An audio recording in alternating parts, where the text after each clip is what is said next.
Tribunal Judicial Primeira Instância dele halau primeiro interrogatório, no caso Tafeng, nebe acontecer aldeia Lilitei, suco fada bloco, posto administrativo remissio, município Ileu foi na laisne. E a processo primeiro interrogatório né, juiz de turno, Zulmira Auxiliadora, a identificação barguido inicial de ASM, a foi né, Tribunal decide roditama a alegação Ministério Público, no parte da defesa, no e a alegação Ministério Público, o procurador Domingos Barreto, o tribunal, até aplica medida com ação prisão preventiva no termo de identidade e residência barguido.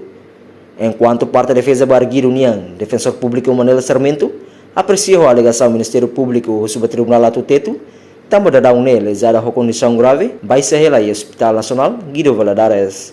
Portanto, a cronologia do caso né, arguido de ASM, takane que já a parte ulung, ain, no limang, também arguido a condição lá no.